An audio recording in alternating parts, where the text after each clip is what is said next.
Welcome to Pocono Raceway in Long Pond, Pennsylvania, as we get ready for NASCAR Sprint Cup Series qualifying, presented by DraftKings. 43 cars on the entry list. All 43 will make the field today. But who will be the fastest? Who will advance from round 1 to round 2? Can anyone sweep? Martin Truex Jr. has that opportunity. Dale Jr. did it a year ago. Danica Patrick, one of those drivers that needs to have some speed in the first round to be able to advance. Carl Edwards has been strong in our first practice. Hello, everyone. Rick out alongside Jeff Burton and Steve Letarte. One of the biggest things when you look at this racetrack is its uniqueness. It only has 3 turns, or it depends on which driver you talk to, if it has 3 turns or 6 turns, or where's turn 4. But, Jeff, talk us through this racetrack. So unique in the sense that all 3 turns are different. Well, they really are. And, there are a lot of long straightaways here. All 3 straightaways are very long. Even the short chute is a long straightaway. So every corner is different. There's a lot of speed approaching the corners. So, like, in the entrance of turn 1, you are really, really making a lot of time. You got to get the car turned, make a lot of grip, leaving in the throttle. Then you go to the tunnel turn, and it's really tight. Then turn 3 has this really big radius. So they're just so different from each other. And that's why it's so hard for drivers and crew chiefs to have the perfect lap here. Yeah, I mean, this whole track is about compromise. You have to be great in all 3 corners, or at least good in all 3 corners. You can't have a bad corner because they all pay off. They all go to a very long straightaway. So while racing is very different around Pocono, qualifying is different yet again. Racing, you need to be good in turn 1 or turn 3 to try to overtake, to try to pass. But today, it's not about passing, it's about lap time. And to make good lap time around this large 2.5-mile triangle, you have to be good enough in every corner to carry speed down the straightaways. And the pole sitter, he's going to be better than good probably in at least 2 of them. Let's talk about one turn specifically, and that's turn number 2. When we were here in June, when the Sprint Cup Series was here in June, there were quite a few bumps, and that became the topic of discussion, the bumps in turn 2, the tunnel turn. Yeah, you can see how rough it is as the cars go through. You can see how much they move and really made it difficult for the teams and drivers to deal with. So Pocono came in and they fixed the racetrack, made it much smoother. You can see the new asphalt. The interesting thing is they made it smoother, but also there's new asphalt there. Right. So you approach the new asphalt on old asphalt, and you leave the new asphalt on old asphalt. So leaving the corner, it's going to be hard to get rear grip, and it's going to be hard to get the car pointed right on old asphalt as you transition onto the new. So that's a big change for the teams, and they've got to adjust to it. Yeah, everything we've heard is they fixed the bumps. Smooth as glass. We've heard that from a couple drivers, but when grip comes and goes, even though there aren't bumps, that can make it a little bit rougher because, like Jeff was saying, the grip change from old to new, and you could see already around through the tunnel that rubber's being laid down, that wide, it's trying to widen out that patch, but it's still a very fast, very narrow corner. You say fast. One of the things that we're going to be watching in this qualifying session is really the back of the pack. You've got to go from round 1 to round 2. To get into round 2, you've got to be in the top 24. There are quite a few drivers that are going to struggle to get into that second round. Yeah, no question. You look right here, you have a lot of Roush Fenway cars that are toward the back of the field. They're trying to get their deal, their situation righted, but it hasn't started this weekend. Yeah, the 27 of Paul Menard in 23rd, he comes to mind as someone who's still trying to find his way into the chase. Now, I know this is only qualifying, but a track like Pocono, when we talk about qualifying, that leads into the race. And to start with good track possession really helps. And look all the way back in 35th, there's Casey Kane in a Hendrick car. So they've got a lot of work to do. To Steve's point, it's hard to pass here. You want to qualify well, and for pride's sake, you want to make this top 24. I mean, if you're a big team, you don't make the top 24, that's very, very disappointing. Casey Kane has won at this racetrack twice. He needs to get things turned around. Qualifying coming up next. We'll hear from some of the drivers before the green flag flies on round 1. Partly cloudy skies over Pocono Raceway as we get ready to qualify for the Sprint Cup Series. Let's go trackside to Mike Massaro.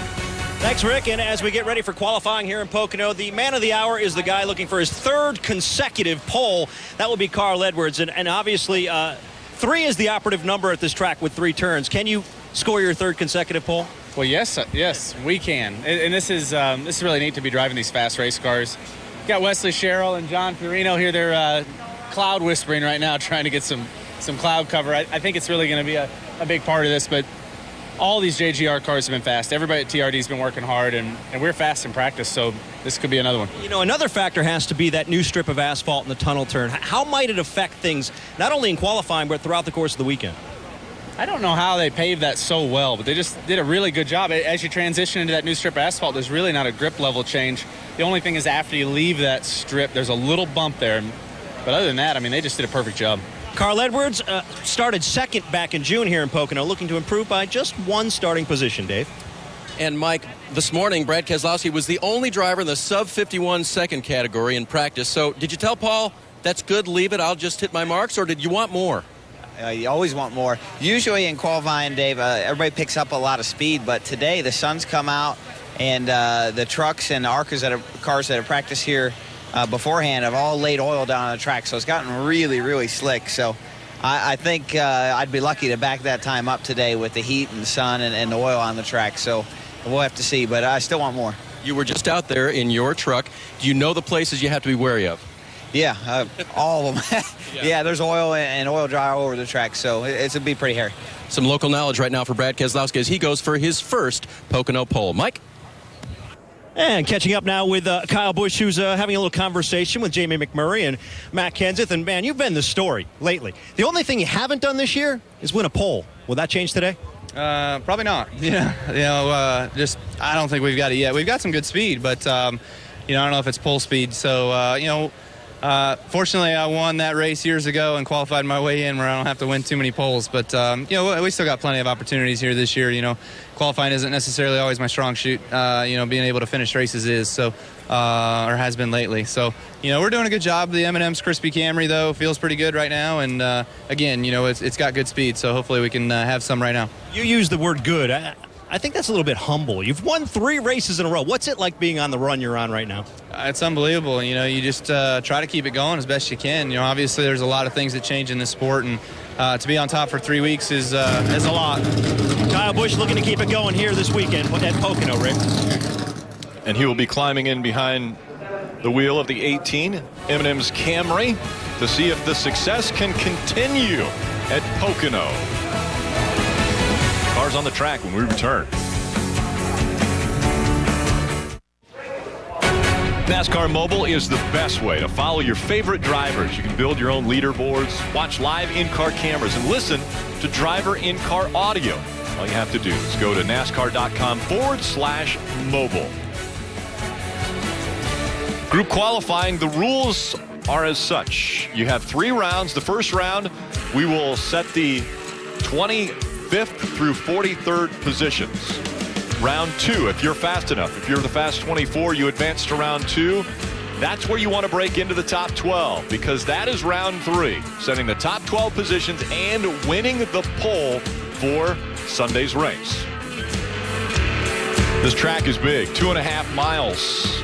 How will the weather affect this qualifying run? That's the big question right now with spotters, drivers, crew chiefs. It's 82 degrees, sunny, but you can see some clouds floating around in the area. Do you look for a cloud potentially to give you an advantage? Absolutely. This is the type of place, we've talked about it already at the show, how long these straightaways are. What that means is the corners, while there are 3 of them, they are the multiplier. You get through the corner just a little bit better, you carry a gain in time all the way down the straightaway. So if you can catch one of these big fluffy clouds at the right time, it'll cool, even if it just cools one of the corners, one section of track, it can help your qualifying effort. The Camping World Truck Series were just on the track for a 2.5-hour practice, and at the end of that practice, there was actually a truck that had an engine expire on it, and I believe left some fluid on the track, so they put some speedy dry down. Will that affect this qualifying? Well, this sometimes looks worse than it really is, but if you're a driver and you see this, it makes you really nervous because you don't know how much loose material there is. A lot of times they blow it off, they rub it in the best they can, but sometimes that speedy dry just sits on top of the racetrack and they can't get it completely off. So that's right where you want your left side tires in turn 1. I would be concerned when you roll off right here, getting up to speed, they're going to see that. They're probably going to run in it just to see if it has grip to make sure there's not any loose speedy dry on top of it. And one thing we're going to talk about all the time is the strategy. When do you run? Because this is a very big racetrack. It's hard to get your engine cooled back down. You see Jimmy Johnson right here, though, Rick. He's running in that white. I'm sure taking a good look at it. And the 48 just moments ago on the radio had this to say. Earl, what can you tell me about the oil dry they put on the racetrack? I'd say it's about 1.5 car width off the wall. all the way down the front straightaway until the end of pit road, then it darts into the grass. So I don't think it's a factor at all in our line. Anything on the backstretch? Negative. There you go, Chad Knaus asking the spotter, will it affect our run? I bet when Jimmy Johnson went out there, he said, yeah, that isn't my line. The question is, though, like I said, sometimes it looks worse than it really is. It discolors the racetrack. That old dry sometimes discolors it. It's all blown off. But, they're committed now. They've got to make the run. So we'll see what he does when he goes to it. And as we mentioned in practice earlier today, this is a track that tires don't get better. It used to be that way. A couple years ago when Pocono was a fresh repave, you could go out and almost run faster your second and third time out. But what we've seen here today in practice is every time out on a set of tires, just a little bit worse. Now, perhaps you can match your time, but I don't think you're going to go out and drastically improve your time unless you had a mistake. The other thing is we normally see everybody just race to the end of pit road to get a lap in. They want to get a lap in so they can come in, give their tires as much chance as they can to cool off, get the engine cooled off. But today we have people waiting, and I think that has everything to do with turn one. Teams want to see how fast cars can go to determine what the shape of the racetrack is. If they see good lap times, then they're going to go ahead and send them. Jimmy Johnson just won a 51.15, so if the teams feel like that's a good speed, then they're going to send them. That's awful what you saw at fast time in practice. So, right now it's not way off, but right now teams really have a tough decision to make. Yeah, Jimmy Johnson's time was 100th of a second faster than what he ran in practice. So, but historically, you go faster in qualifying. Right. Historically, you pick up. So if you actually ran the same speed, you consider that a loss.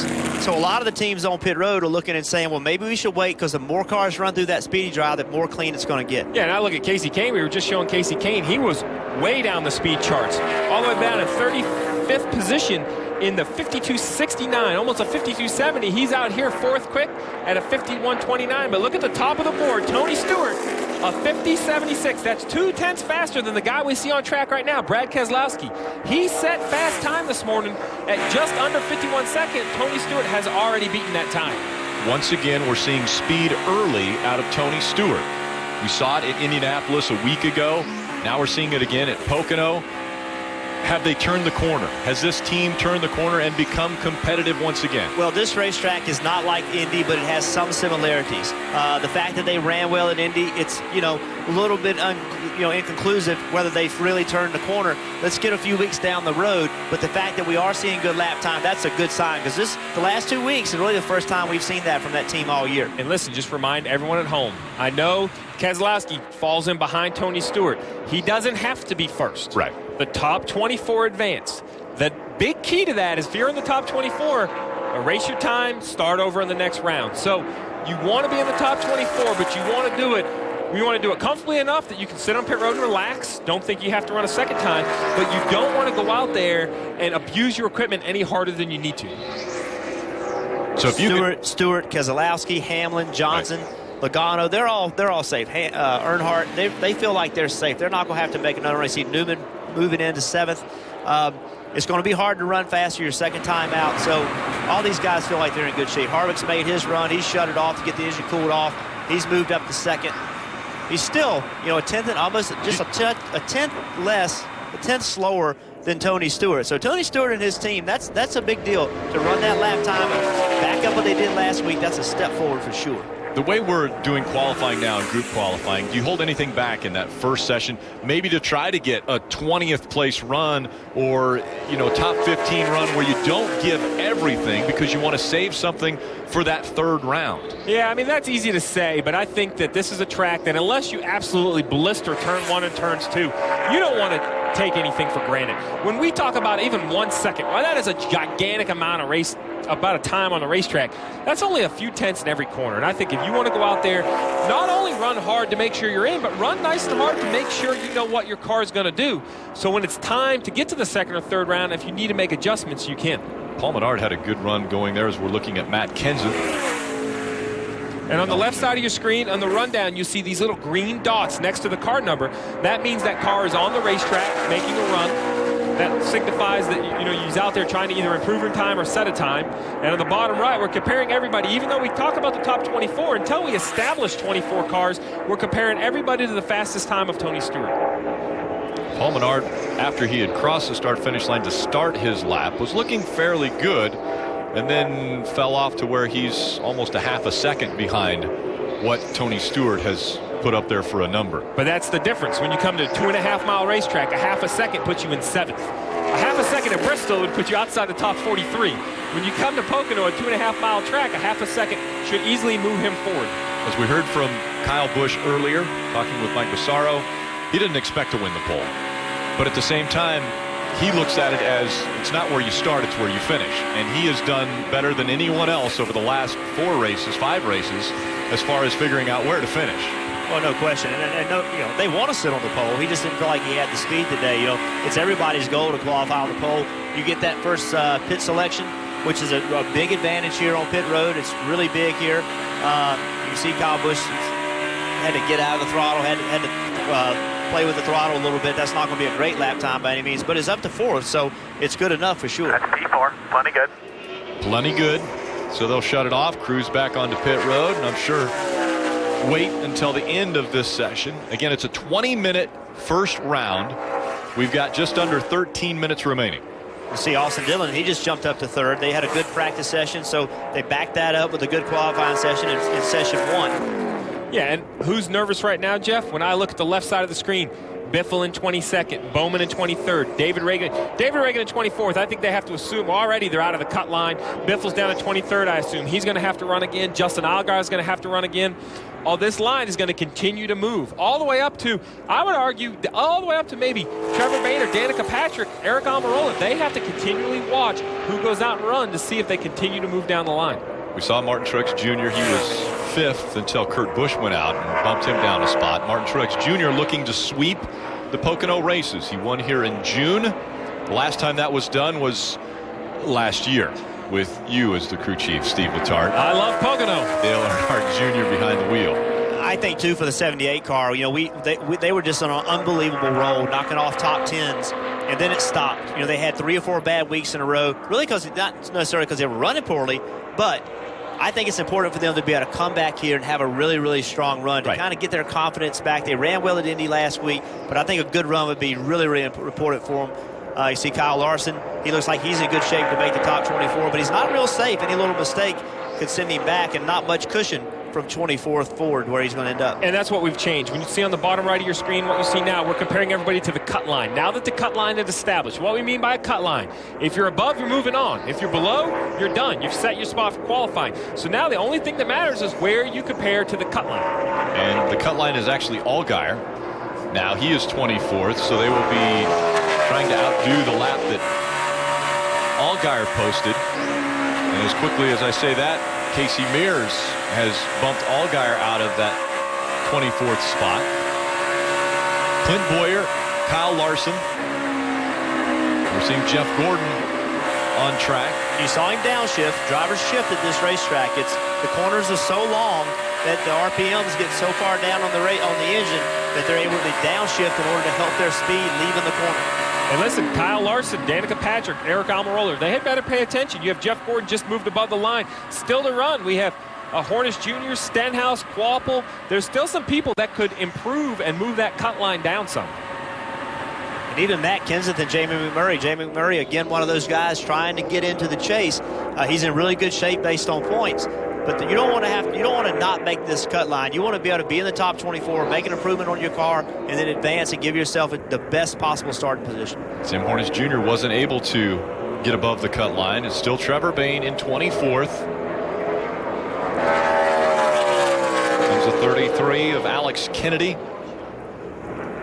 And the reason why we're showing you 19th on back on the left side and not the top 18 cars, because the top 18 are virtually locked in. We don't see enough cars on the left. 19th to 24, that gives you 6 different cars that potentially could slide down the ladder a little bit. But from the speeds we've seen in practice below the cut line and yet to run, we don't see more than 6 cars that are going to improve. So the top 18, everybody up there, your Boyer, Allmendinger, Earnhardt Jr., Kyle Busch, Hamlin, all of those cars have run solid enough speed that they're basically preparing for round 2. They've already parked on pit road waiting for the second round to start as we taking a closer look at Reed Sorensen. Reed is in the Chevrolet this week. It was a Ford a week ago. Timmy Hill was behind the wheel of the 98 last week. Now it's Reed Sorensen. Timmy Hill's behind the wheel of the 62 this week here in Pocono. Sorensen 0.3 of a second, 0.4 of a second, and lost a lot of ground. So Reed Sorensen trying to hang on.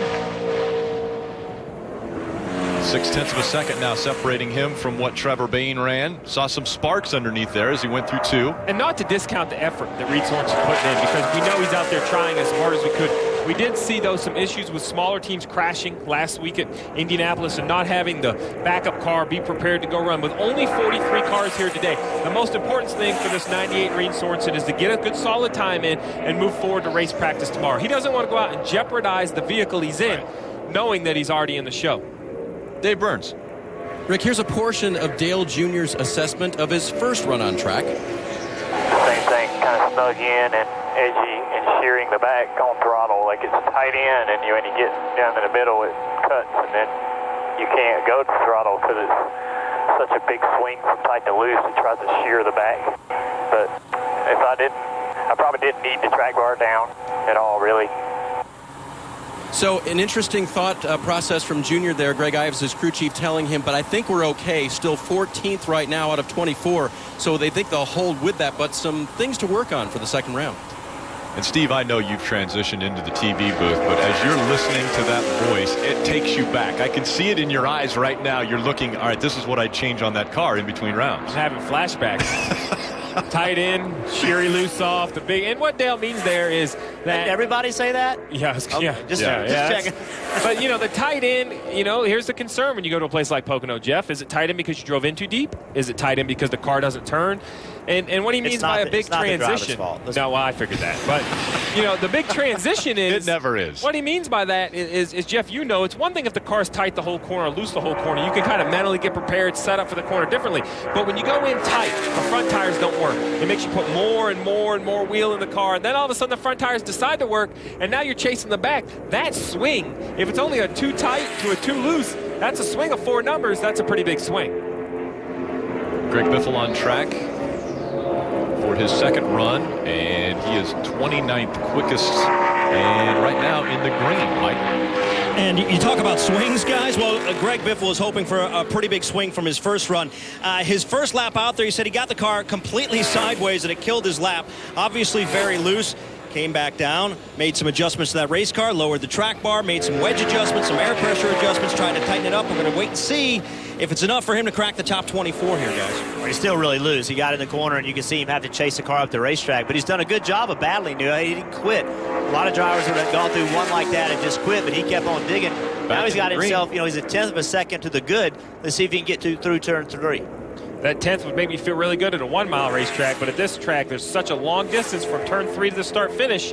It all comes down to how much speed he carried off. He's losing a little time, but only a little time, and that should move him up to 22nd. But, what a great job. Absolutely. He drove into one, had big trouble, but he just kept going.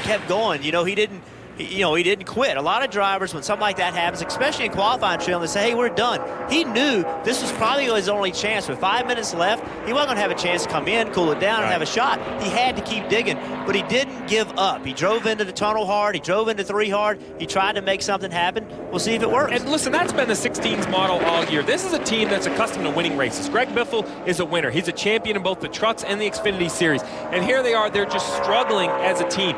Jeff, it's harder to come to work every day when you don't have speed. You work harder, you work longer hours. It's more stressful. You just have to dig your heels in and keep fighting, hoping that you're going to turn it around. Alex Bowman, a 22-year-old out of Tucson, Arizona, in the green, now down to the red. Danica Patrick and Kyle Larson, though, they're eagerly watching this, deciding if they need to go out and make another run. They're right next to the cut line. Bowman loses a little time through the tunnel, though. It's going to be hard to make up that much time in turn 3. He's going into the corner, 10th and a half off where he needs to be. He drove in the corner deep. You can see it backing up. Now, let's see if he can continue that. Yep, starts losing it on the straightaway. So Trevor Bayne went back out, too. He's in the green. Alex Bowman not quick enough to break into the top 24. Will Trevor Bayne be able to hang on and get back up into the top 20? A nice turn 1, gained a lot of time in, which concerned me, but he kept that gain on exit. Now we're going to see it through the tunnel. Once again, he gains time into the corner, which sometimes concerns me, and there he goes. Yeah, he goes the wrong way on corner exit. But look at the racetrack right now. We've got clouds through the tunnel. We got clouds in turn 3. It's still sunny in 1. So look at the shade that the 6 has. This is what race teams need to be looking at this. Here you go. Trevor Baynes heading in the right direction. Don't think for a minute that shade didn't help. There's grip with shade at this racetrack as much as anywhere. And now Danica Patrick is going to move below the line, and Kyle Larson's going to have to watch her very closely because he's now in 24th. Trevor Bayne comfortably in 20th now with that lap. As the clock winds down, about 3.5 minutes to go in round 1. The top 24 will advance. There'll be a 7-minute break between round 1 and round 2. At De Benedetto was in the green for a moment. And now back into the red. Everyone, with the exception of Ricky Stenhouse Jr., has taken a time. And Ricky's at the end of pit road. He's getting ready to make a run. He won't. They've gone so late. He won't have a chance to make 2 runs. He's only going to have 1 shot at it. Dave. Ricky Stenhouse Jr. simply a function of waiting for that cloud. They're going to take 1 shot at it, believing it's in their best interest to try to get a shaded racetrack, as you guys have been talking about. And as for Casey Mears, just ahead of him there in the 13 car, Casey's car was very loose, and he brought out something that these guys are doing on the track. We know they're shifting. We know they're working various buttons and knobs, including that track bar adjustment. And Casey talked about how maybe the adjustment he had made wasn't right for his lap, but they're really busy in there, guys.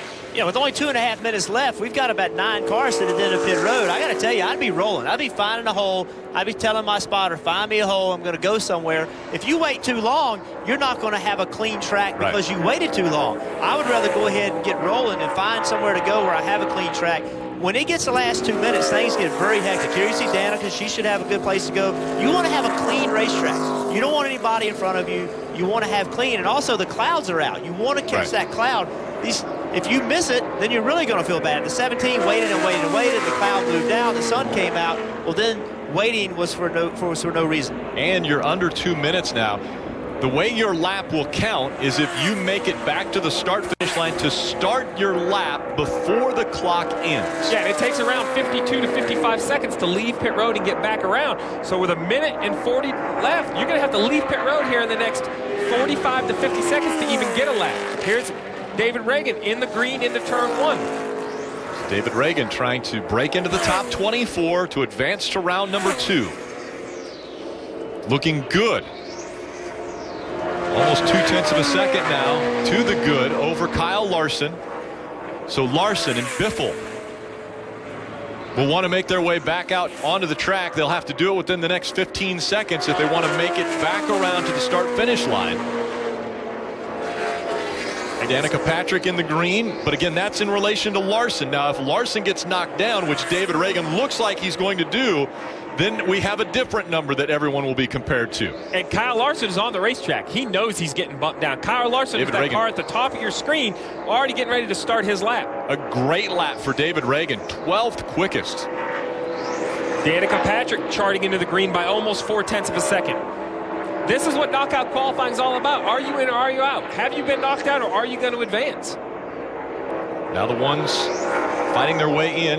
Almirola moves up to 20th. Almirola breaks back up into the top 24. Can Danica Patrick hang on and get into the top 24? She's going to move Biffle out. Now Biffle's below the cut line. Now it's Jamie McMurray that's 24th. Biffle, Larson, Alex Bowman, Landon Castle, all down there. Casey Mears wasn't able to do it. See Biffle on the timer. He's almost 0.2 to the good. Let's see if he can keep that up. Clock is about to expire, and so Greg Biffle was shown the red and black flags before he got to the start-finish line. So I'm not sure his lap will count. We'll wait to hear from NASCAR. That was his lap. That was his final lap. He was finishing. He missed getting in by 0.003 seconds. Missed going to top 24. Stenhouse, he's 34th quick. He's not in. And see, Kenseth is in, so Kenseth is shut down. There's no reason for him to be at time. The lines have been established. It makes no difference to him, but we still have a couple cars off turn 4 or turn 3 trying to improve their lap time. Travis Kvapil in the 32. He didn't improve. McMurray did improve up to 18th. And you ask yourself, like, why did Jamie McMurray finish that lap with nobody else on the track? But he doesn't know that. It's very hectic for a spotter and a driver to communicate, is there anybody behind me? Is the 16 out on a time lap? You have to figure that all out. So in the last minutes of qualifying, Biffle, Mears, Larson, Bowman, all eliminated. And Ricky Stenhouse Jr., after trying to go out late to catch a cloud, it doesn't work out. He's 34th quickest in the first round. We'll tell you who advanced in the second round next.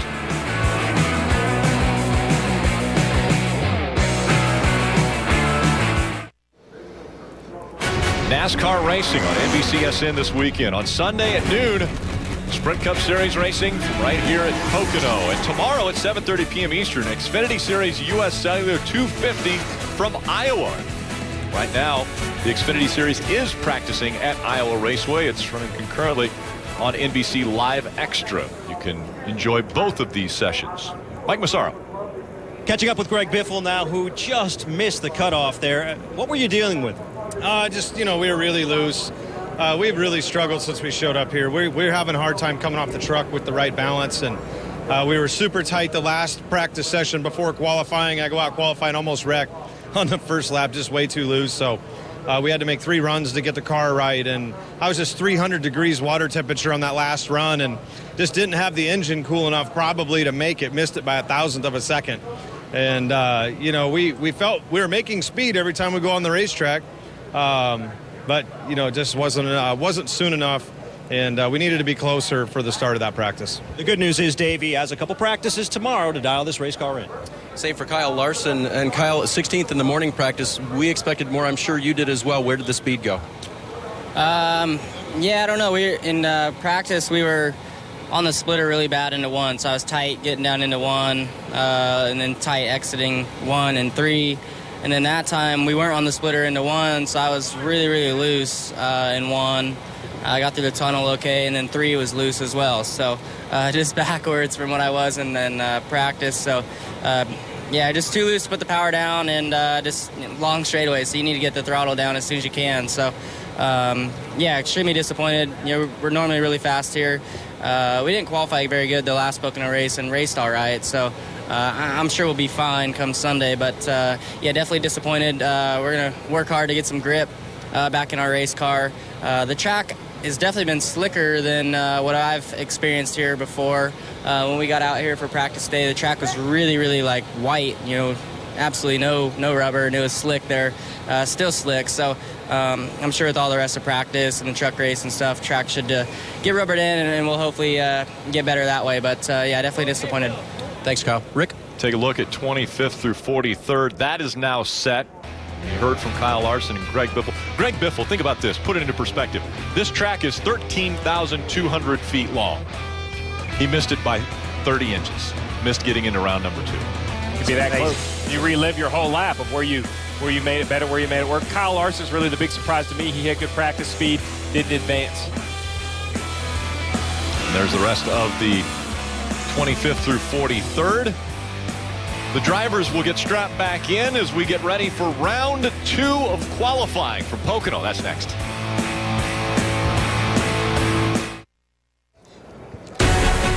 Welcome back to Long Pond, Pennsylvania, as we get ready for round 2 of Sprint Cup Series qualifying presented by DraftKings. The clouds played a little bit of a role in drivers getting into the top 24. Will clouds again play a role in who advances into the top 12 or the 3rd round? Tony Stewart, very fast in the first round. Green flag is out. Now we have 10 minutes to determine who will break into the top 12. All these cars want to go as soon as they can, because if they don't run a good lap, they need to get back in the race, get in pits, get the tires cooled off, get the engine cooled off, have a chance to make a second run. So you're going to see all these teams try to make a run as early as possible. And I stand corrected. I thought there was no chance you could improve your time on these tires.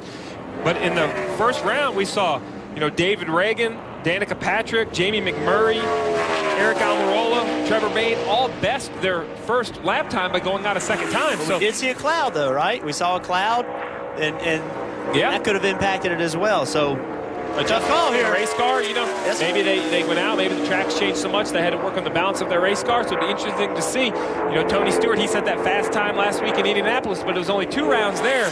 Here this week, it'll be 3 rounds. The one thing they can do during the session is track bar adjustment. The driver can adjust that to try to find some additional speed from one lap to the next. And they're doing that right now. When they go through the tunnel and through turn 3 coming to get the green flag, they're making track bar adjustments because the car does change from the first to second run. And the graphic you see on the left-hand side of the screen, that's everyone that's advanced in the order in which they advance. So that will shuffle as soon as we start to see some lap times. Right now, that's in no particular order. That's just the lap times they had in the first round. It'll be soon will be reset as soon as we have some lap times established here in round 2. Once it repopulates, it'll put the number on the left if they have acquired a time. And everybody is watching Trevor Bayne. Everybody on pit road, all the crew chiefs, all the engineers, they're watching Trevor Bayne. They know he ran a 51.50. They want to know what he runs right now. He's a first car. They want to try to determine if the track has changed or if the tires are better. He ran a 51.50. So based on Trevor Bayne, everything is at least the same. Jimmy Johnson, Kevin Harvick, 50.66 for Kevin Harvick. Big improvement. That 50.66, that would make me feel really good that I'm in the top 12. I could probably relax and roll back to pit road. Hamlin with a 50.78, another very good lap time. That's a 0.2 of a second pickup for Kevin Harvick from what he ran in round 1. Yeah, Logano's up to second. He picked up a half a second from what he ran in round 1. And it's just numbers. Listen, 24 guys have to run. So after 10 guys, you want to be somewhere in the top 5. You know, if there's 10 guys that run right now, 11 guys that run, Jimmy Johnson, Earnhardt Jr., numbers would say they're going to be right on the edge. So Edward moves up to second. Tony Stewart, 5th. Ty Dillon here looking to get a good lap in. He's just now taking the green. Austin Dillon. They told me that they drive nothing alike. I get the two confused all the time, so I think they drive a lot alike. My brother drove, and I got called Ward more than I did Jeff. That's why I appreciate you correcting me. Yeah, until we heard you both on the radio, and then we knew which was which. Austin Dillon, so good in practice earlier today, and in the first round, obviously advancing into the top 24. We'll see if he's got anything on this lap to keep him in the top 12 and potentially advance to round 3. Starting to see some momentum from the 3 car as well. They're starting to run a little better. They haven't made a huge jump, but they've made a small jump. You look at how they ran at Indy. You look at since they made the crew chief change, I definitely see an improvement in speed. Austin moved up to 7th. Loose into 1, and we're seeing a little steam at the base of the windshield where the overflow kicks out. So probably the proper amount of tape on that car because it was just coming out as he crossed the start-finish line. And now you see we're going to compare everybody to the cut line. Because remember, as much as we want to talk about a pole sitter will not be determined in this round. Just the top 12. Kurt Busch is tracking up to 4th right. He just finished his lap in 4th. Menard's on the cut line. Kyle Busch up to 7th. We saw Newman. He just went. He's already out of the cut line. There's only over 5 minutes left. I don't know if he has enough time to get back around, get it cooled off. This is really one shot. With this track being so big, it's going to be hard to make a second run. So Martin Truex Jr. across the start-finish line. He's 10th quickest. Clint Bowyer on the clock. See how he compares to Paul Menard. Casey Kane.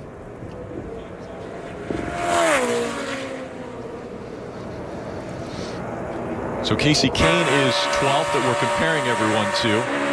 Right along with Jeff Gordon through the tunnel. Back in the gas as soon as possible. Just such a quick corner. Now he's going to drive down into turn 3. He's going to have to downshift into 3rd in the middle of turn 3. Right there. That was a downshift. They're not out of the gas long, though. Even as flat and as long as that corner is back to the gas. Sounded like a good lap. Great lap. He's 4/10 in front of the cut line right now. His teammate Casey Kane. 8th quickest for Jeff Gordon. That bumps Dale Earnhardt Jr. now down to that pivotal 12th position. Clint Bowyer moved into 16th, so he won't make the top 12. And with only 4 minutes to go, a guy like Clint Bowyer, the reason we can confidently say he's not going to make the top 12 is he won't even get to pit road with about 3.5 minutes left. He needs to leave pit road with about a minute left. There's no way he's going to be successful in cooling that engine in only 2.5 minutes. With all the tape that you want to run to make the optimum front downforce and also to make the least amount of drag as possible in qualifying, to keep your car running all the way around this 2.5-mile racetrack to get back to pits is impossible. You will overheat, it'll burn it up. So you can start it, fire, take off, shut it back off, but it still takes a long time to get back around to pit road doing those things. Let me ask you, this is the biggest track that we do group qualifying at, because at Indy and Talladega and Daytona, they've all gone to single car runs. These cars could have gone out tandem, or 3 cars or 4 cars or 5 cars maybe in a pack, and utilized the draft. Would it have helped any of them? It would have helped until they got to the corner. That's right. And then the draft, while it does give you an advantage down the straightaway, this track is still about corners. There's a lot of corner here. Even as long as the straightaways are, those corners end and lead into every important straightaway. And when you go out in the pack, the lack of downforce because of traffic overrides any improvement you would have with the draft. So we're seeing Jamie McMurray will be coming to the green flag to start his lap as we have just over 3 minutes to go. There's only 3 minutes to go. We still have Keselowski, Reagan, Patrick. McMurray's out now, Amarola, Kenseth. They still hadn't made laps yet, so they're waiting for a long time, trying to get their tires cooled down, I assume. Yeah, exactly. All of those guys you just listed ran right at the end of the first session. All of those cars, Keselowski, Reagan, Patrick, McMurray, Almirola, even Matt Kenseth, were on track at the end of the first session. So they've only been off track now for 7 and another 15 minutes total. They've been off track. So they're looking for every advantage they can. They knew they were only going to get one shot. They need to wait and try to make that one shot worth the most. You see McMurray right on the cut line as he heads into turn 3. So close. We're talking thousandths of a second. Headed back the right way now. Got off the corner well. Let's see if it can keep going. Looks like it's going to level out. And he's going to be 14th. Kenseth in the green. Can he continue? Looks like he's gaining some ground on Earnhardt Jr. Remember, Kenseth was 23rd in the first round. He's 23rd then, and now he's 9th. So don't always just look at the first round and say the car's good or not. There's a good opportunity to improve if you make changes to your car. And now the people that need to be a little bit concerned, Jimmy Johnson, Austin Dillon, Martin Truex Jr., because we have drivers like Brad Keselowski, Eric Almirola, Danica Patrick still to go. They have not turned a lap yet at Pocono. And Brad obviously had a bad turn 1. You can see he's making up a lot of time through the tunnel on the exit, but he entered the tunnel way off. If he comes back and makes it in with this lap, it's been excellent turn 2 and turn 3. He's picking up time now, so he nailed the tunnel and he nailed turn 3. And when we talk about compromise and opportunity, there it is. 4 or 5 tenths of a second leaving turn 1, moves all the way up to 10th through the tunnel in turn 3. Really worked on those next 2 corners to get back into the green. Kenseth and Keselowski both were able to bump Martin Truex Jr. and Dale Earnhardt Jr. out of the top 12. And here comes Danica Patrick trending into the green. See if she can get to the tunnel. This is the hardest corner here, in my opinion. It's very hard to get through there. She did a really nice job. Didn't really gain anything, but didn't lose anything either. That's okay. Breaking even when you're going fast enough is good enough. It's going the wrong direction as she goes into the long sweeping turn number 3. It's going into the red deeper. Paul Menard back out on track and in the green. And now with 40 seconds left, if you haven't got off from pit road, you're not going to get off from pit road. You're not going to make a lap. So we have a whole bunch of cars on the racetrack, about 6 or 7 cars, all trying to get back to the start-finish before time expires to get a lap in. And Rolla obviously is not carrying enough speed. He's not going to be able to make it to the top 24. There's Menard. You see him. He looks pretty good right now to see if he can finish a lap off. See Ryan Newman trying to make a run before the time expires. All 24 have been on track and have at least recorded 1 lap time. And remember, even if they don't make the top 12, they're still setting their spot. So it's very important to get a good run here. Even if you get 14th, 15th, that's better than 20th. So it matters where you end up. The red and black flags flew just as Martin Truex Jr. was coming across for his lap. It was still just 13th quickest. So he will not make it into the top 12. But we still have cars out there. We have the 31 out of the tunnel. We have the 88 heading into the tunnel. Ryan Newman is in the green. Can he hang on to it and break into the top 12? And also, will Dale Earnhardt Jr. break into the top 12? Newman losing ground, though, as he came out of turn 3. Austin Dillon on a great lap. He's behind the 88 here. You see the 88, 1.15. He's not going to make it. Austin Dillon was just, that was a insurance run for Austin Dillon. He had no choice. He had Dale Jr. in front of him. 5-10 car lengths on the racetrack. If Dale Jr. runs a 10th quicker, Austin's out, and he needs that lap to get in. That's a shame that they had to do that, because now they got another lap on their tires. Right. But you had Truex on track. You had Newman on track. You had Earnhardt Jr. on track. You had to assume one of those was going to knock you out, so they sent him. It was a right thing to do. Unfortunately, it ended up not working out, but they had no choice. They had to send him. But I applaud Slugger Labby. It seems simple from up here in the TV booth when you can see the whole racetrack and we have all these cameras. But down on pit road where those crew chiefs are, to communicate to your spotter and understand who's on a hot lap, who's at time, who's going to make their lap. I'm impressed that they figured that all out and had a chance to get that insurance lap in. 13th through 24th has now been set. The top 12 will advance to round 3. We'll find out who will be the pole winner next.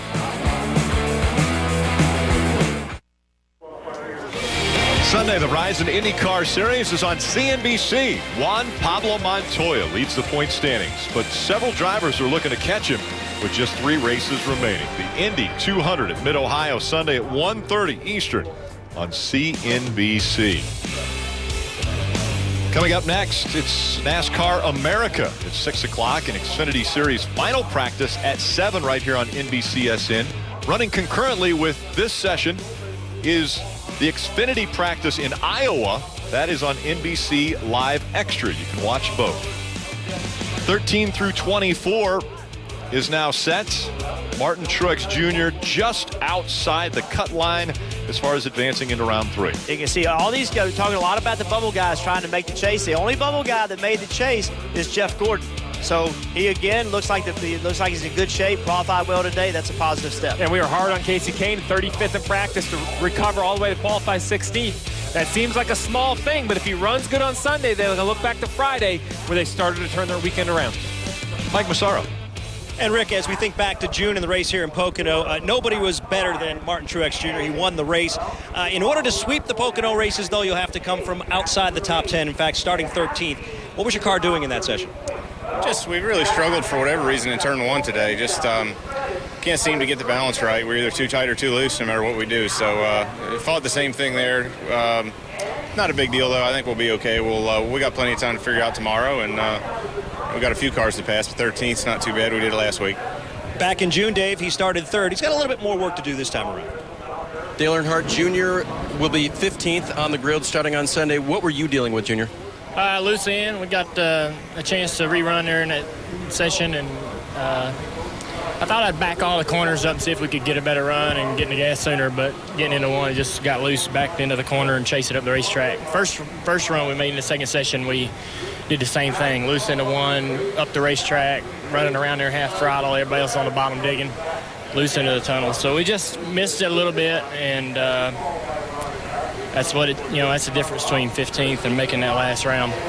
Driver did what he could, tried to get it in the top 12, guys. All right, in round 3, we're looking at 2 things. Stewart Haas won all 3 rounds here in June. Can they do it again today? Or can Carl Edwards make it 3 in a row as far as poles won?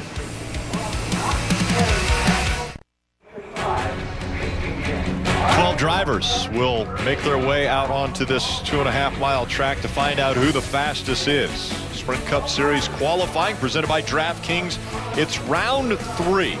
12 drivers have an opportunity to win the pole. How important is that as far as not only winning the pole, but also pit selection, Mr. Crew Chief? Everybody wants to be on the pole, but now you've worked very hard. You got yourself in the top 12.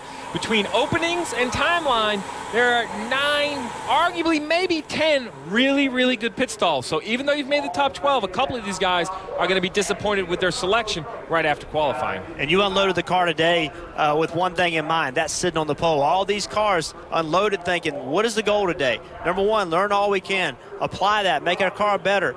Unload tomorrow better than we were today. But number 1, sit on the pole. So these guys, this is their race today. The opportunity to sit on the pole, it is the reason they're here. I have I had a lot of sleepless nights as a crew chief, but I could tell you some of the best night's sleep I ever got was after sitting on the pole wherever you were, because you were the winner that day and you could address the other problems tomorrow when you get in race trim. It'll all be determined over 5 minutes time.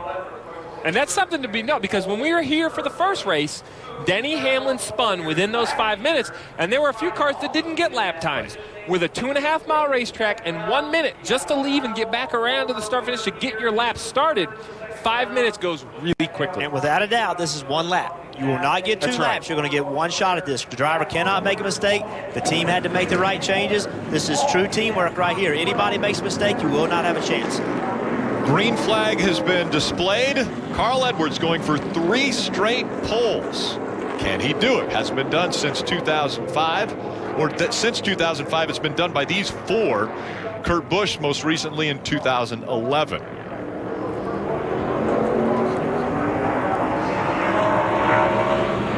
Carl Edwards trying to accomplish that feat. How about Stewart-Haas Racing? In June, they were the fastest in all 3 sessions, ended up winning the pole. Now we're back. Can Kurt Busch complete that sweep, and can they win all 3 sessions once again? Little different strategies here. We saw Kurt Busch actually pass Joey Logano leaving pit road. Joey's trying to go slow around the racetrack. He doesn't want to get heat in his tires until he gets to turn 3 and carry speed. Kurt Busch decided, I want to go. I want to get moving. I want to know what my car can do. So 2 completely different strategies, trying to carry as much speed as you can coming to the start-finish line. And you see already a minute gone.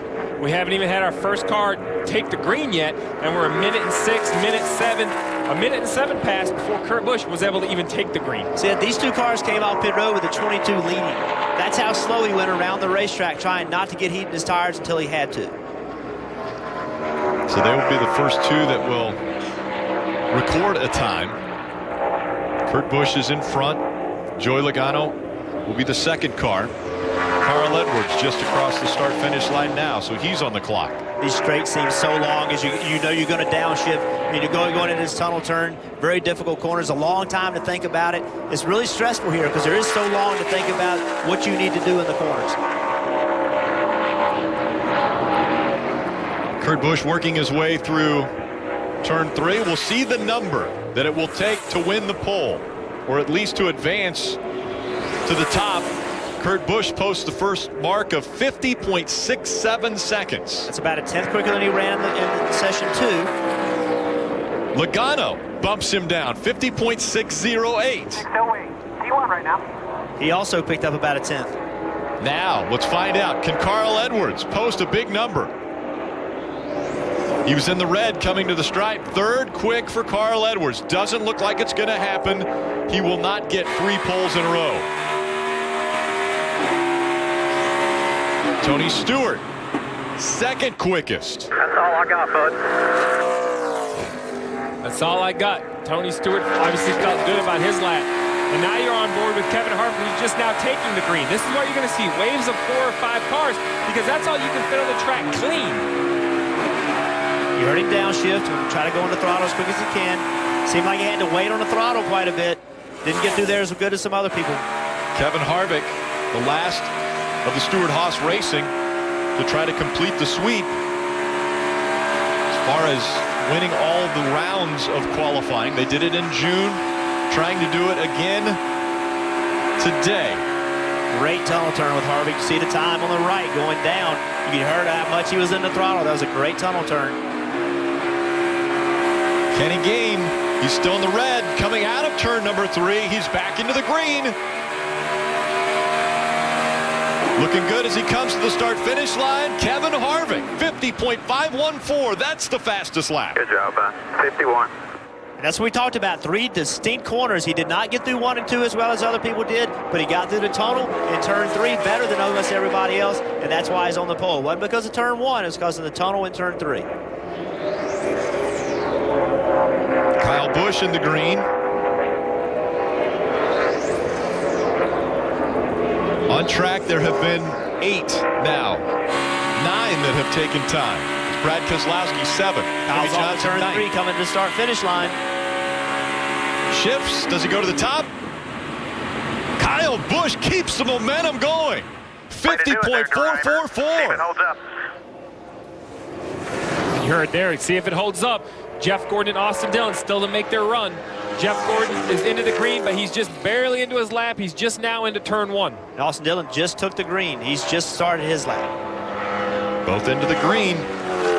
Can they maintain it? But here's Jeff the problem. Gordon going the wrong direction. Here's the problem with Pocono. Jeff Gordon was into the green all the way to the exit of 1. Didn't get off quite as good as the 18. You see him lose some time. Here he is through the tunnel. Quickly back into the gas, but continues to lose time against the 18 of Kyle Busch. Austin Dillon's a little bit closer. They're the final 2. As the clock has expired on this final round, these 2 times will be the last times that will be taken. Jeff Gordon, Austin Dillon. Jeff Gordon goes 9th quickest. Austin Dillon still in the red. He said he didn't think he could do it. Kyle Busch proved himself P4 wrong. right there, bud. P4. Nice job. Kyle Busch wins the pole at Pocono. Work, fellas. What is he not winning? He is on an unbelievable roll right now. Of the last 5 races, he's won 4 of them. Thank you, guys. Good job. Earlier today, he was asked, can you win the pole? He didn't think he could. Well, he just did. This is the run he's been on since he's returned from his leg injury. Broken leg, broken foot. He won at Sonoma. Comes back, wins at Kentucky.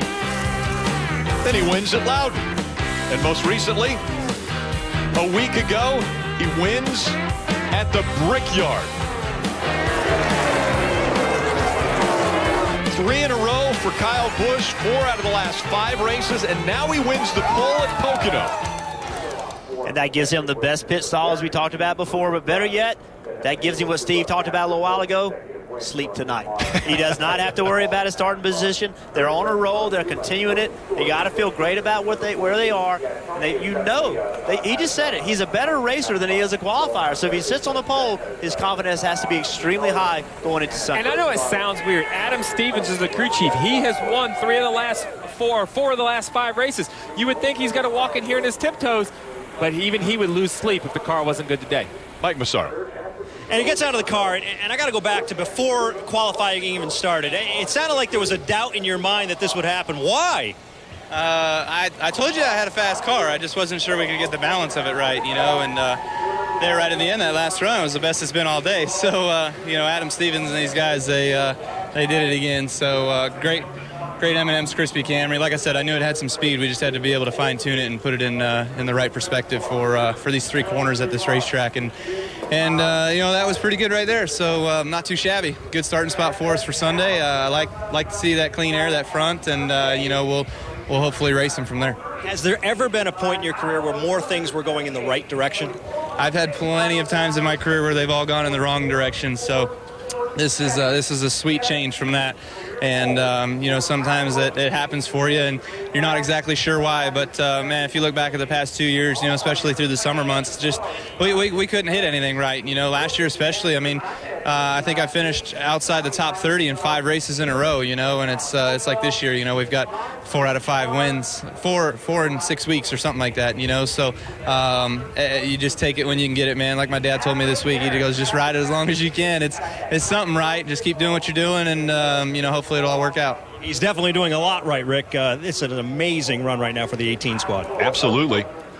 Kyle Busch tops the charts at Pocono in qualifying.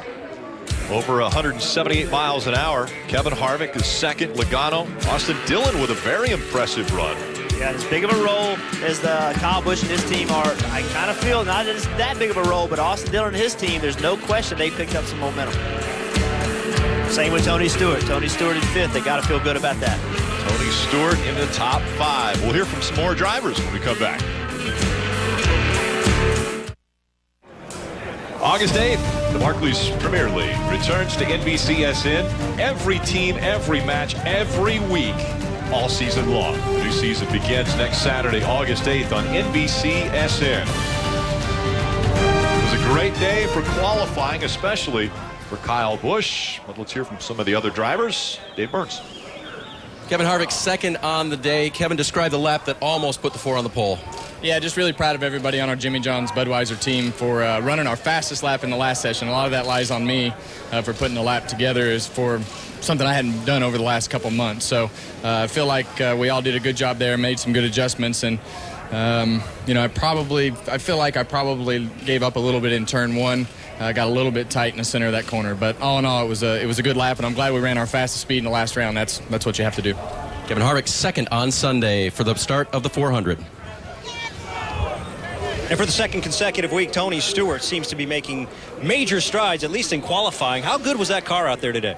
It was a lot better once Chad Johnston came over and showed me what I was doing wrong. So, it's been good all day. It's been solid. I just needed to work on a couple things to make my qualifying run better.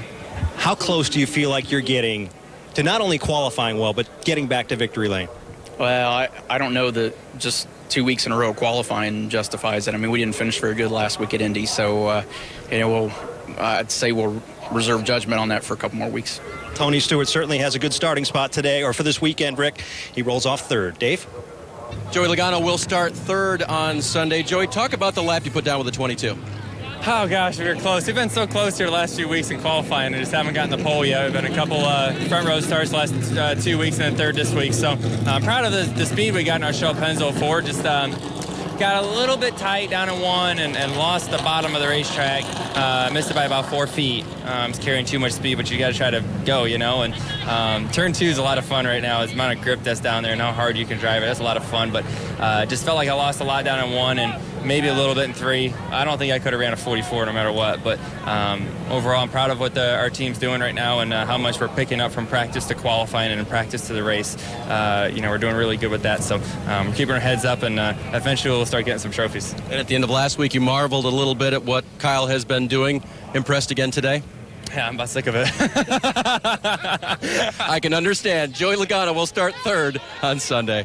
Imagine that. Getting sick of watching the 18 and Kyle Busch have incredible runs. Athletes get into the zone. That's definitely where the 18 and Kyle Busch is right now. They are definitely in the zone. He will start from the pole on Sunday. Kevin Harvick will be to his outside. Row 2's got Logano and Austin Dillon. Yeah, you see Kyle Busch and 2 of his Joe Gibbs teammates make up row 4 with Matt Kenseth and Carl Edwards. Yeah, Joe Gibbs Racing continues. They got everybody in the top 12. Keselowski inside of row 5 with Jeff Gordon.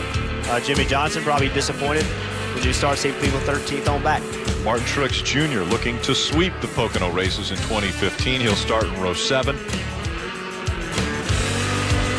Clint Boyer in row 10. Looking to get things going in the right direction for Michael Waltrip Racing.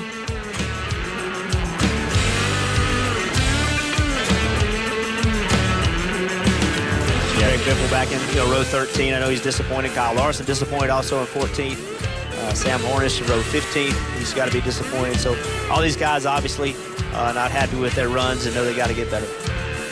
Ricky Stenhouse Jr. waited until the very last moment. Tried to go out to turn a lap. Didn't work out for them.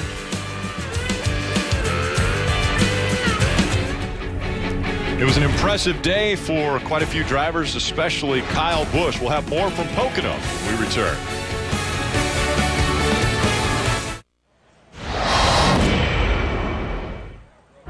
Man, you've been the story lately. The only thing you haven't done this year is win a pole. Will that change today? Probably not. Yeah.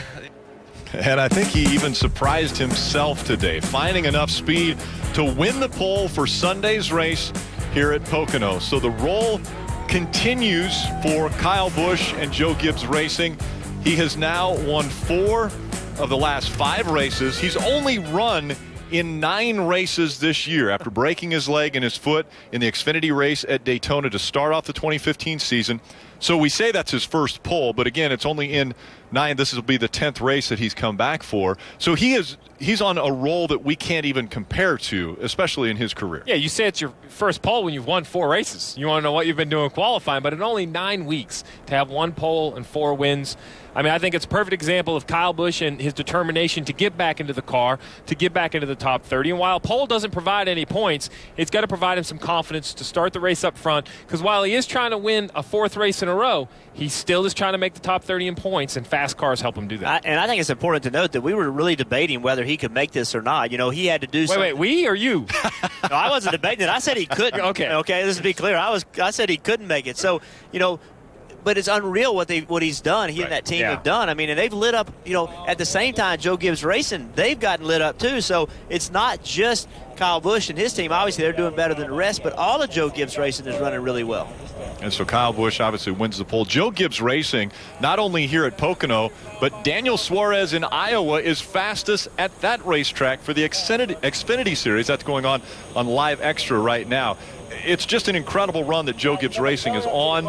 They want to continue that run. That's the biggest thing. Timing in the sport is everything. And at any time you'll take wins and have fast race cars. But with the playoff system NASCAR has, as great as it is here in the summer months, they got to be looking ahead. Come September and October, that's when you really need to have fast cars. Coming up next, it's going to be NASCAR America. They're getting set on the set. Chris DeVoe and Kyle Petty are down there. We'll come back with them next.